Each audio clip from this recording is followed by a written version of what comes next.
Listen, Ian Garry is not a cock anymore. I don't care what anybody says.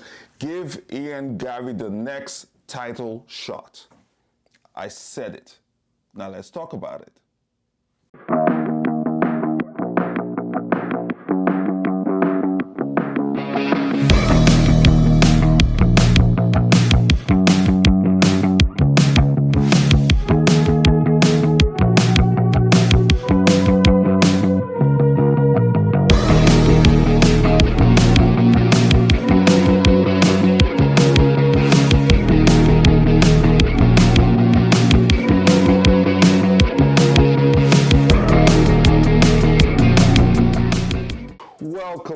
Welcome to episode 39, ladies and gentlemen.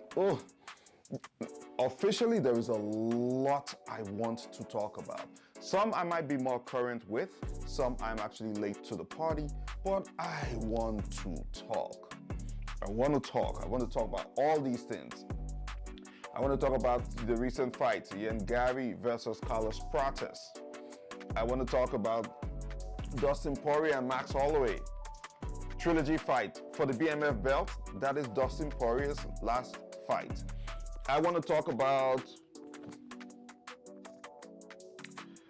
Michael Chandler and Conor McGregor once again. I really should move on from that, but I'm just going to give a little something on it.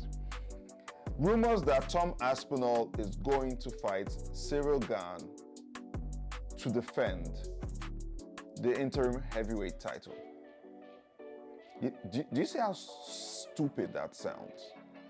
That sounds really stupid, right? I know, it sounds stupid, but we'll get to it. Israel Adesanya is going to rematch with Sean Strickland. We'll talk about it. I'll try not to glaze easy because you guys say I glaze Israel Adesanya so much. Anthony Smith retires. What else is new? What else is new? Anthony Smith retires. What else is new? Sean Strickland fights a streamer. What else is new? I'm going to talk about all these topics. Hopefully within the week, I will find the time to just give a little bit of short clips on some other things that have been going on in the MMA space. I promise, guys, I will do videos on that. Stuff is going on. I just watched an incredible boxing match between what's his name, Conor and Chris Eubank Jr. But I can't talk about it in this video because of my time constraints. Let's talk about Ian Machado Garry. Guys, listen, I don't care at this point what anybody says. Ian Garry deserves a title shot. And I'm not saying this because of who Ian Garry beat on the rankings. I'm saying this because Ian Garry is an awesome fighter. Ian Garry is an awesome MMA fighter. He's not just a striker, he is actually a mixed martial artist. Now, I have a little bit of a bias, I must confess, before I continue talking. The fighting nerds, as much as I respect some of them just like really irritate my system. One of them, as you guys know from the last video I did, is John Silver.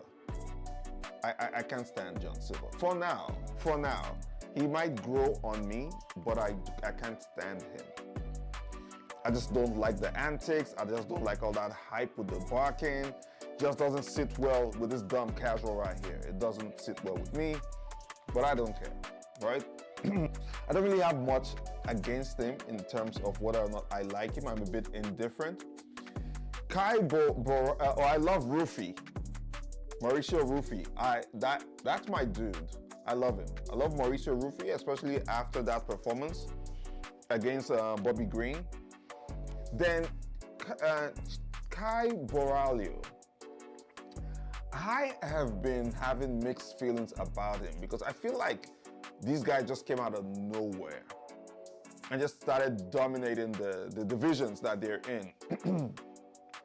However, these days I heard I had an interview, or two interviews rather, with Kai Boario, speaking last week when it was rumored that Dricus du Plessis is injured and may be out of his fight with Khamzat Chimaev in International Fight Week. Kai Boario called out, made an offer out to Khamzat Chimaev that if Dricus du Plessis is out, he would like to fight Khamzat Chimaev for the interim belt. Makes a whole lot of sense. It makes a whole lot of sense. But I'll get to that later. I'm going to return back to Ian Garry versus Carlos Prates. And I'm trying to say this because I'm just trying to point out that some of the fighting nerds are growing on me. Rufi is one of them. Kai Boario is one of them. I'm indifferent with Carlos Prates, but I certainly don't like John Silver. That's my position as of today on the fighting nerds. That being said, Carlos Prates is a bad man. Can we all agree? Carlos Prates is a bad mother. He can fight. He's very dangerous. He's a black belt in jiu-jitsu, apparently what I heard, and pretty good striker. Pretty good striker. And the fight, who was he supposed to fight again? Just fell off. It was Prates and, God damn it. Hold on, guys. Just give me a damn second.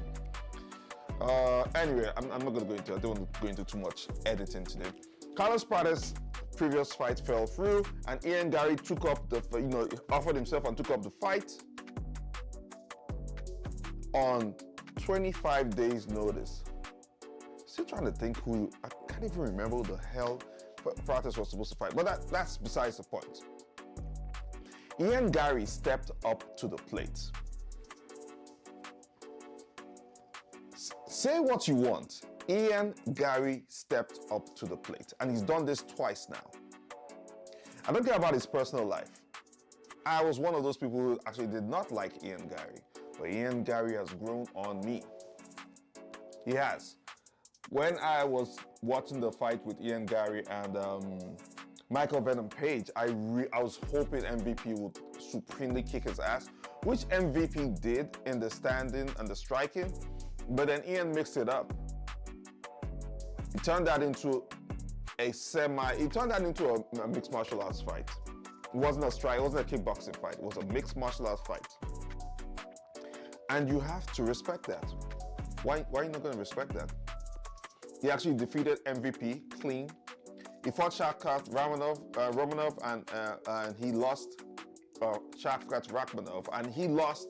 Ian Garry lost his O, and then steps up on short notice to fight Carlos Prates, and Ian Garry defeated Carlos Prates for 5 rounds, guys.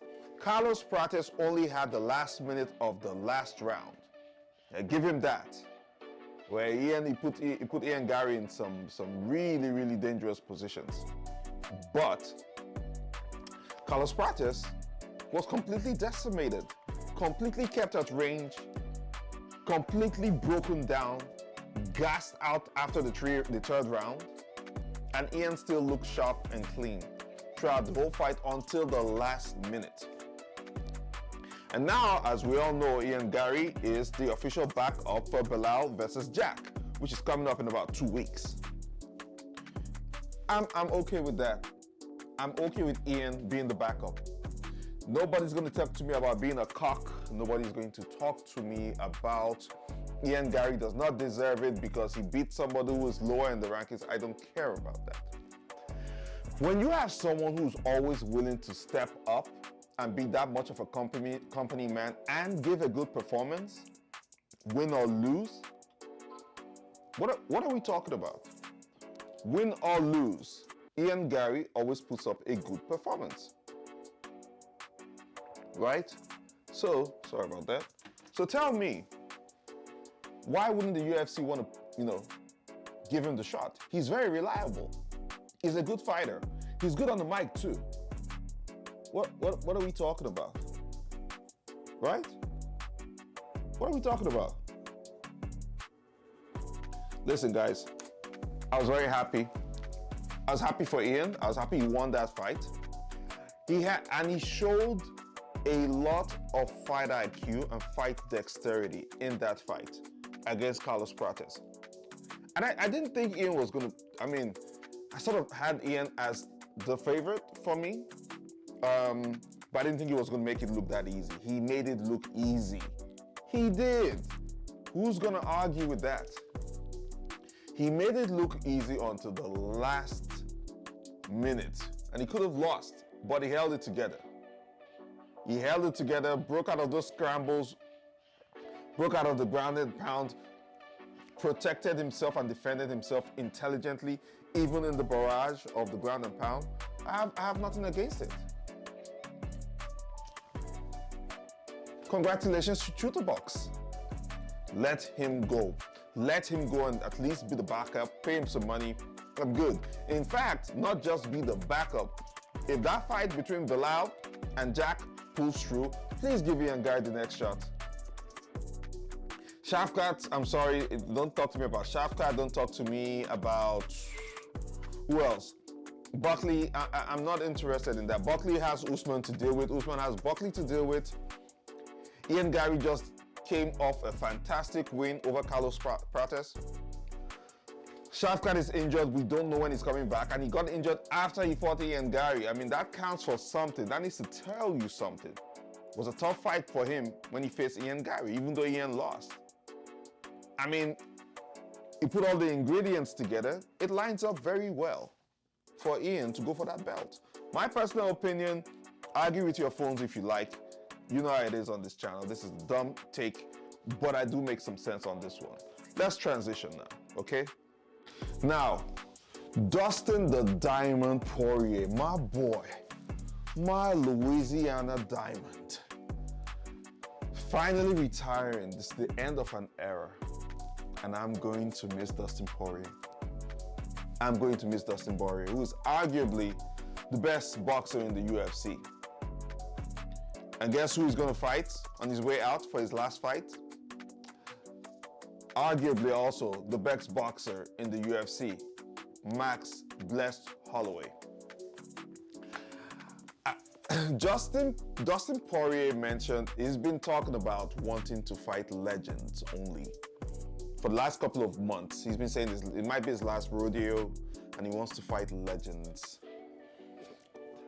There were talks about him fighting Ilia Topuria. There were talks about him fighting Paddy Pimblett for his last fight. But my preference would have been two people. Actually, if I'm being honest, my preference would have been one person, and that would have been Justin Gaethje. They have a 1-1. It's not a trilogy yet. If they had made this fight come true, that would have been a trilogy fight. And whoever wins, it doesn't matter, the stock goes up. If Dustin Porier fights Justin Gaethje, the stock will always go up, doesn't matter who loses, right? But on the other hand, I appreciate the fact that Dustin Porier has chased the BMF belt in the past. He didn't make it. I believe he lost it to Justin Gaethje. But now he has another opportunity to probably go out with the BMF belt. And the current BMF champion is Max Blessed Holloway, arguably the best BMF champion we've had since the inauguration of the BMF novelty title. I don't mind. I don't mind it. I see the whole legend perspective in there. Max Holloway, as much as Max has been fighting the UFC for over 10 years, he is actually a legend in the sport and in the division. And he's currently in the 155 division now. He's not going back to 145. I don't believe he is. Right? What better person to put, other than Justin Gaethje, what better person to put against Dustin Porier? But the thing about this now is, if Dustin wins his 3-0 against Max Holloway, which would be a second person, if that happens, if Dustin Porier wins this fight against Max Holloway, he's going to be the second person who has a trilogy win over Max Holloway. And I don't think that I want that on Max's record. He already has a trilogy loss to Alexander Volkanovski, which many argue that he did win at least one of those fights. But then if Max wins, maybe Max gets a W against Dustin Porier, but he's still 2-1 in the sense that against Dustin Porier has won him twice. You know, and why risk the BMF belt for someone who's going to retire? I mean, that opens up the BMF title once more, which I'm okay with. Or if Max retains the belt, I'm also okay with that.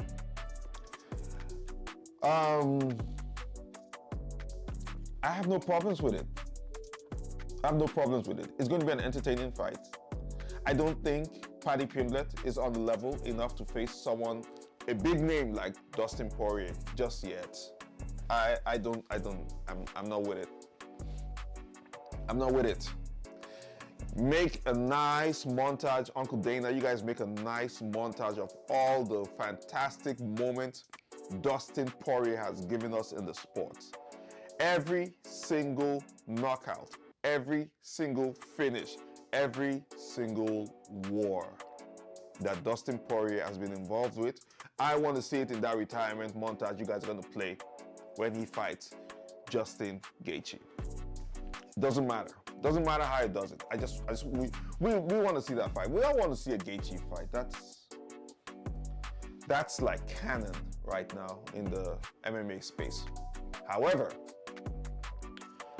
my only issue was that, you know, again, we've seen it happen. You know, it's a one-on-one. We've seen it happen. I'm not pleased. Justin, I'm not pleased Max is getting it entirely. What am I trying to say? I'm trying to say, UFC, sometimes your decisions suck. I'll try to put it mildly. Sometimes your decisions suck. And I mean, this is one of those ones where I like it and I don't like it at the same time. Am I allowed to like and not like at the same time? I probably am. I don't like it. I think there could have been a lot more done with Dustin Poirier's last fight. Such a legend. I don't know. What do you guys think? Am I making any sense on this one, or should I just move on to the next topic?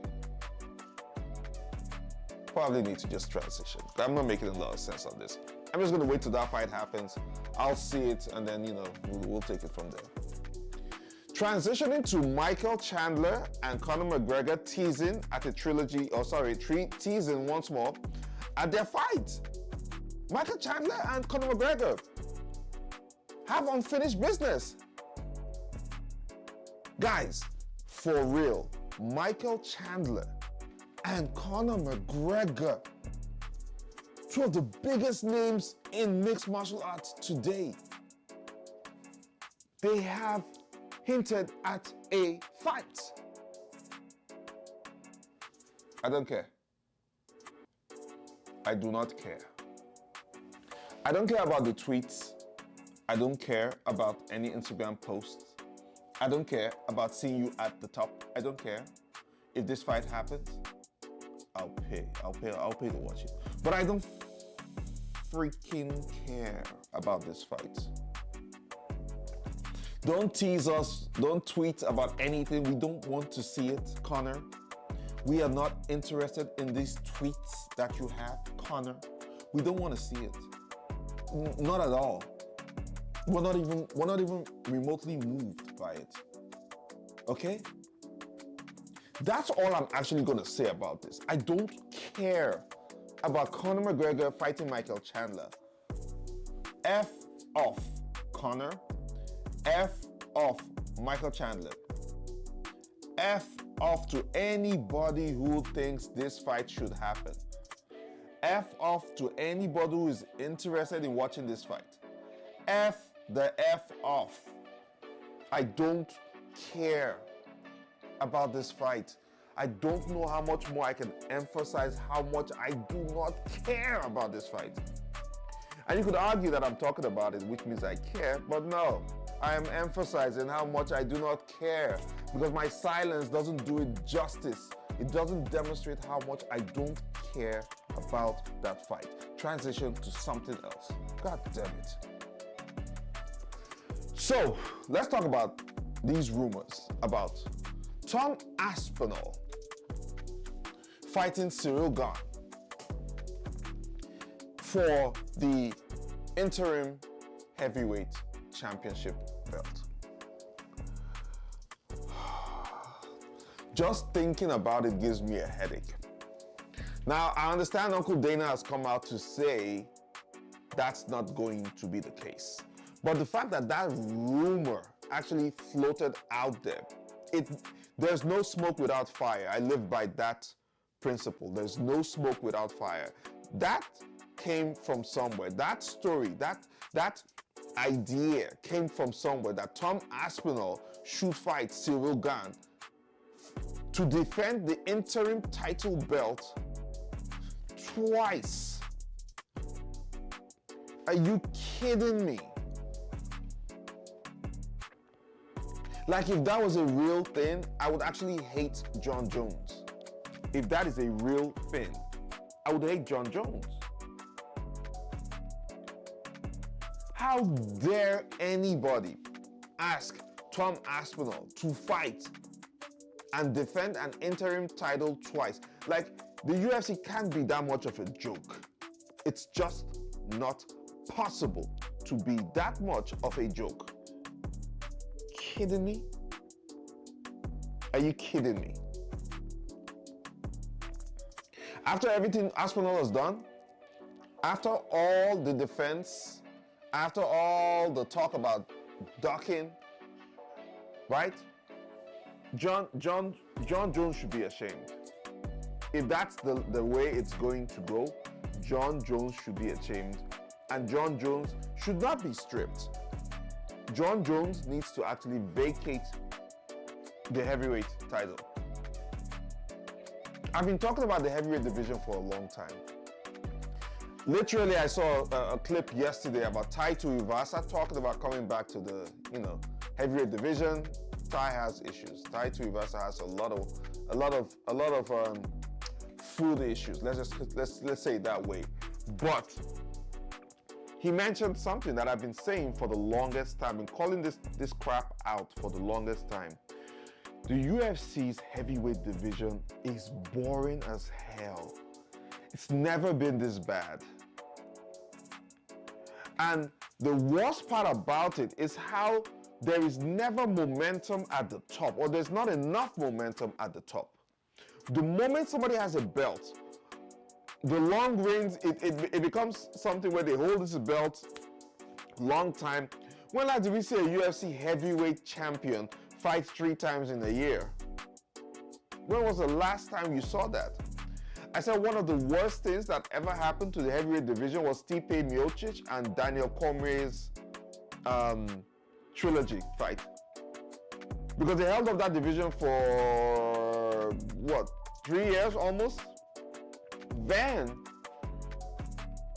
Stipe wins it back from Daniel Cormier, and then Francis Ngannou wins the belt from Stipe, and then the UFC cuts Francis Ngannou. The heavyweight division is a complete mess. And then you have the injection of John Jones in the mix, which I thought would be something that would put some spark back, or put some flames back in the division. But no, apparently it didn't put flames back in the division from what it's looking like. It looks like it just put some sparks. We want flames, man. We want burning fire in the division, the heavyweight division. And I mean momentum, hot momentum is what we need. Sir, come on now. Come on. Why is it taking this long to happen?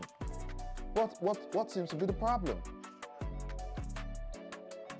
And then you guys are talking about Tom Aspinall probably fighting Cyril Gane for the heavyweight. First and foremost, Aspinall's going to kick Cyril Gane's ass. Let's all agree on that. But even even if that would have been a great matchup, this is not the time to do that. We're at the point where Jon Jones must fight Tom Aspinall, and if he does not want to fight Tom Aspinall, he should not be stripped. He should actually vacate just because of his legacy. Just vacate the belt and let someone else have it. Because John, think about it, right? If you don't fight Tom Aspinall, who are you going to fight? You say you want legends. You would have been Alex Pereira. Is Pereira a legend, really? Is he? I don't know. Is Alex Pereira a legend? Not in my opinion. Not in my opinion.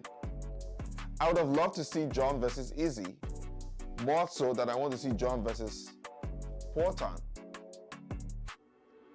But of course, I can only make wishes. I can't make stuff happen. But I can't make enough noise. I can make enough noise where people will hear this and, get the powers that be to actually make these fights happen.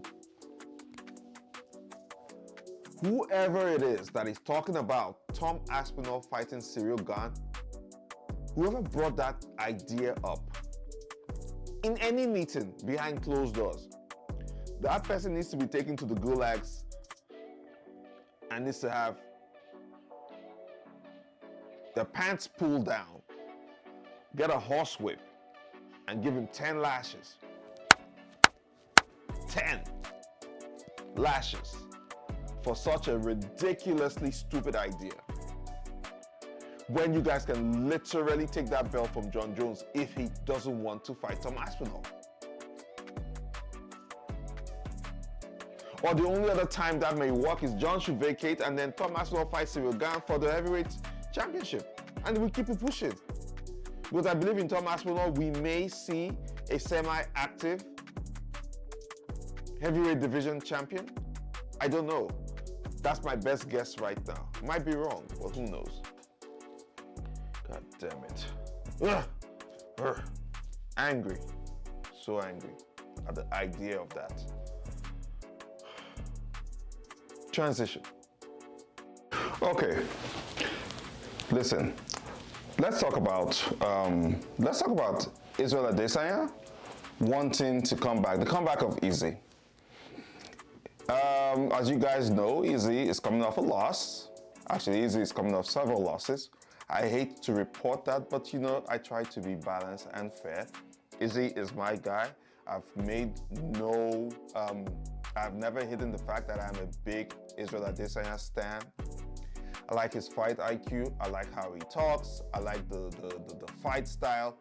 I like the fact that he did some legendary stuff and he gave us a ton of highlights in a very short time.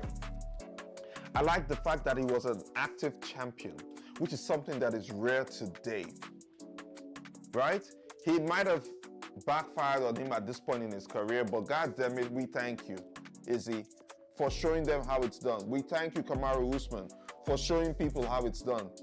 An active fighter, an active champion should be. I thank you, Alexander Volkanovski, for showing people how an active champion should be. Every other champion sucks ass because y'all are not active. Y'all will fight one fight and then take 10 months to start another camp. I said it all the time. Each champion must fight 3 times a year, save for injuries. Each champion. Because what the hell is a champion who doesn't fight? What is it about? Why are all these people climbing through the ranks? Why are all these fights are happening outside of the PPVs? Why are they happening? So fight the champion. So there are contenders. There is no scarcity of contenders in every single division. To tell me why, outside of an official injury, why a champion should not fight 3 times a year. Tell me why. Oh, crickets, exactly. There's no reason. They need to fight. they need to fight. But back to Izzy. Israel Adesanya, I saw a clip of him. He just linked up with. Izzy's been doing some press rounds, or some, would I call them press rounds, or just some collaborations, I would say, with the likes of Sean O'Malley. They had some training with Sean O'Malley recently, and also had some training with David Goggins, sorry. You know, the world's hardest man. And in one of the clips I saw with a conversation between Izzy and Goggins, Izzy mentioned that he's reached out to the UFC and he wants to come back and fight Sean Strickland. And I'm thinking to myself, Izzy doesn't really care about titles anymore. He shouldn't, actually. Maybe he does, but he really shouldn't. He's done enough. Even not being a champion today, Israel Adesanya has done enough. He's done enough to earn any fight that he wants outside of a title fight. He's done enough. If Israel Adesanya is coming off a loss and says he wants to fight Sean Strickland, who is, of course, also coming off a major loss, let's make it happen. Because I really think Israel was not himself on the night he fought Sean Strickland. He hasn't really told us what it was, but that wasn't the best version of Israel Adesanya. I don't care what he says. What he says and what he did in the ring that day are two different things. Because he was actually even piecing up Imavov until Imavov caught him with that right hand. Israel was actually winning that fight. We were almost seeing vintage Izzy. So I would love to see him get another crack at Sean Strickland, particularly because Sean Strickland only shows out when he's fighting streamers. Exactly.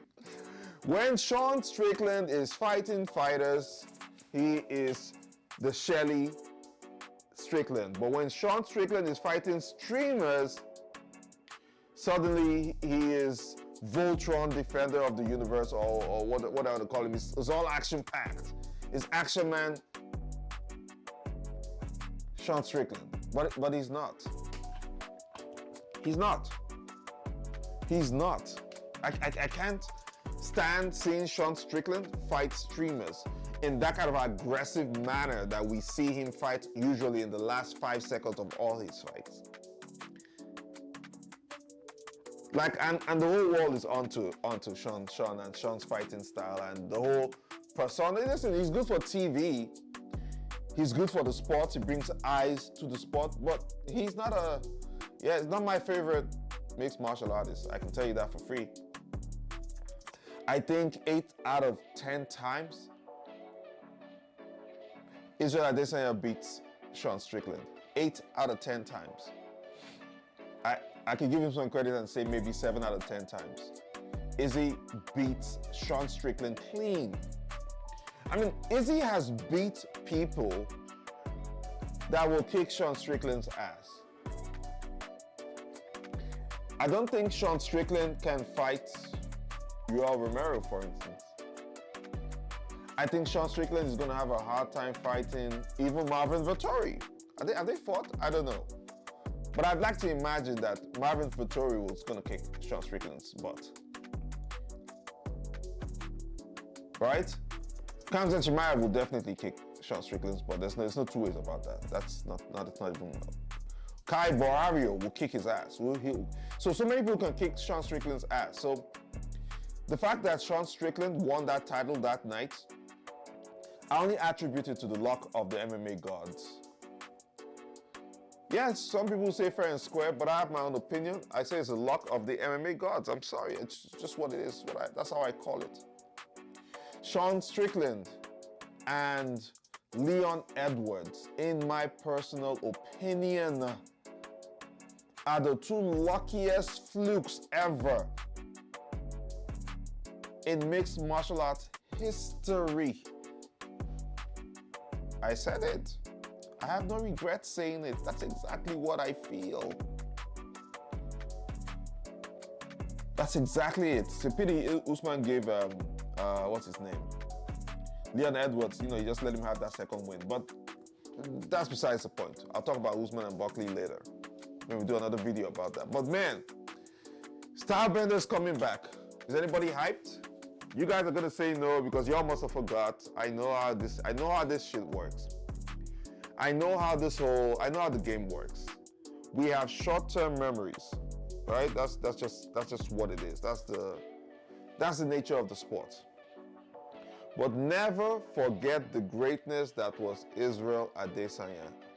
And I think with another fight against Sean Strickland, Izzy has a chance to remind us of who exactly the Stylebender is. And I hope he gets this one. Actually going to bet money on it. Izzy, I'm going to bet money on this fight. Yeah. Don't do me dirty. I'm going to bet money on this fight. So, just try to make me happy, right? Try to make me happy, bro. I ain't even fucking monetized yet. So try to make me happy. I'm not, listen, hey, try. I'm just saying, try to make me happy this time around, okay? I'm just saying. So, Anthony Smith retires. Woo, okay. I've been saying it the whole time. Yes, we just transitioned to Anthony Smith. I've been saying it the whole time. Anthony Smith should have retired 3 fights ago. Like he's lost the lion. I don't know if you ever had it, but hey, you've been in there over 50 times. There's something about you. I mean, even if you want to take 22 give or take, ass whoopings. It takes a special kind of guy to be able to walk that walk to go and receive an ass whooping 22 times and actually win about 30 times. It takes a little bit of heart. So I'll give him that. But he lost all that. I'm talking a long time ago. It was a long time ago. Mr. Smith, long time ago, you lost it. You're retired now. I'm happy for you. Because you're just not in the mental space to fight anymore. And I know that sounds harsh. It sounds mean. It may even sound like a hater. No, not really. Go back and look at the videos. I've talked about it. I've talked about it from a fan perspective. When we pay money, when we pay money to see quality fights, we don't want fighters going in there feeling like, they are less than. We don't want people going in there with like a lot of mental baggage that they have to deal with that will affect our viewing pleasure, because that's essentially what it is. We are paying to see these fights for our viewing pleasure. We are not brave enough to enter the octagon, but guess what? This whole thing is the whole mixed martial arts game, right? It's wheels that are spinning, and we all need each other. The fighters need the fans, and the fans need the fighters. Because I can tell you for free, if we didn't pay, none of y'all will be in there doing all the things that you are going to do. If we decided not to pay, you're not going to be going to the gym and aspiring to be the best for nobody to see. You're doing it for us to see, but you're also wanting to prove a point and raise your families with the proceeds that come from the fight game. So fighters, you need to understand, you owe us a certain degree of obligation, the same way we owe you a certain degree of obligation, but we are entitled to our opinions. Very important. The same way you guys are. Fighters are entitled to their opinions as well. But, it's a big but, we're the ones who are paying the bills. I need you guys to know that. We are paying the bills. We pay the bills. I need you guys to know that. That's so important. Okay? Okay? Okay? Thank you. I really appreciate it. I really, really appreciate it.